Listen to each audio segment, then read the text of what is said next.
Okay, if you have joined me for the moving story, thank you for checking it out and hopefully sympathizing with some of the stuff we had to go through. It was the craziest move I've ever been through. But when I was talking about coming out here, I was telling the story and I was talking about COVID restrictions and things like that that were still in place because we moved in June of 2021. Now, again, I don't have an issue with COVID restrictions. I am fine with social distancing. If you go back and listen to the story, we did all that. We quarantined ourselves for months. We didn't talk to people. We cleaned our groceries. We had things ordered and we did all of the things that, we were supposed to do.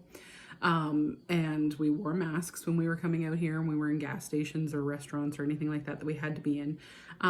What my issue was with the COVID restrictions when we were coming out here was, just so that we're clear, is that they were stopping people from moving unless you had a certain permit, unless you could prove that you bought the house too and that you had a house to move into. And I get that they didn't want to have a bunch of people moving around from place to place and they were trying to restrict movement, but the restrictions were a little excessive because there were people that were waiting at the border of different provinces to get into new houses and to go where they were trying to get to, and they were being told that they couldn't go there. The Atlantic had bubbled out, so it was trying to keep most of the rest of the country out because they had lower cases. However, like with anything else, you can only control so much. And when we got out here, it wasn't us and it wasn't the few people that moved out with us around the same time. It was simply life that eventually the numbers will increase in other areas and you will open up again and travel and movement will change things. And it did a little bit, but the numbers out here actually really climbed when they started dropping everywhere else. So it was kind of funny in that sense, but to have the restrictions, we weren't restricted, but we were told we had to apply for a permit to come into the province when we were moving, which again, I talk about waiting at my aunt's house until we could get the permits. So we wanted to have that all in place. We were again following the rules, but the stress of being told that we were going to be fined if we were out in public, $2,000 per person, per incident, whatever, when we had so much stacked against us and we just could not follow everything perfectly and to a T. And while we were trying, we were doing our best, it was still a stress to put on us to say that there would be that significant of a fine for us to be going out and moving around in public in any way, shape, or form. But that wasn't the only thing. So while we were at the Airbnb on the Bay of Fundy in Port George, I was supposed to be checking in.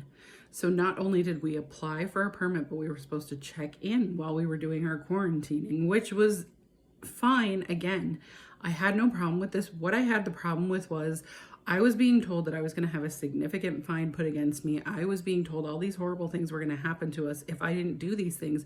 So I was doing them meticulously as well as I possibly could given the circumstances.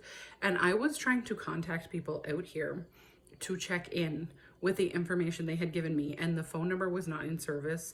There was nobody there. When I called another number, they gave me a different number to call. I eventually had to go, someone was telling me to check in through the website. That didn't work. There wasn't a way to do that. You were supposed to dial a phone number and check in every day.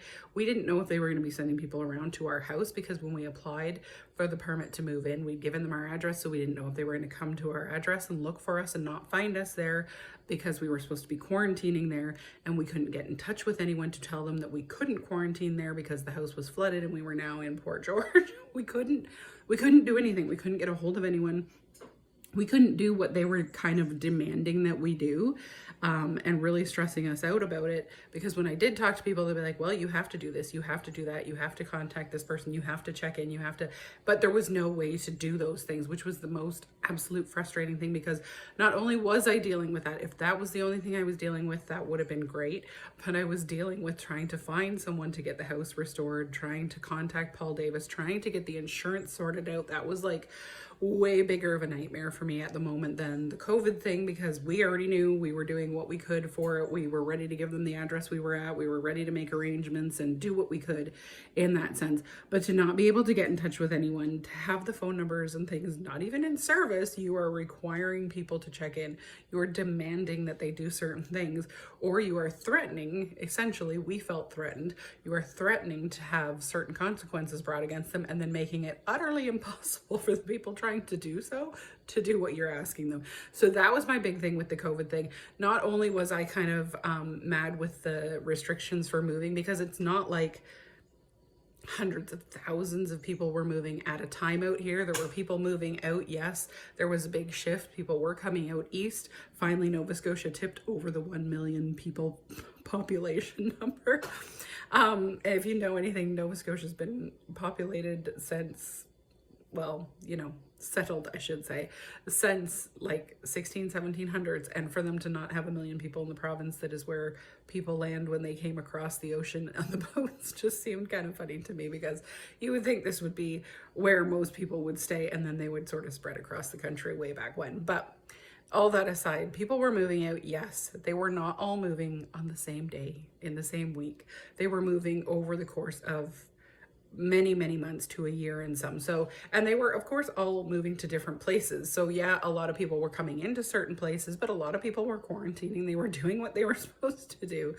So just to have so much stress and hassle and stuff brought against them it was heartbreaking to see, because there were stories of people living in their cars, stuck in motorhomes and trailers, and they had, you know, their 3 dogs and their 2 cats, and they had moving trucks at residences where they were moving to, and they were trying to get into their houses and they couldn't get through borders, and they were being turned back, and they obviously had sold their other house. They couldn't be turned back. So again, I'm okay with restrictions and things like that, but I was looking up the legalities of things afterward, and some of the human rights things that definitely shouldn't have been part of COVID were, especially when it came to the restriction of movement and moving and stuff like that. But that gets into a whole another kettle of fish. What I'm trying to express here is my frustration with just how intense they made it sound, like the consequences would be against us, when we tried our absolute best to meet the requirements that they put out for us, and we could not do so. And that wasn't our issue. It was all on their end anyway.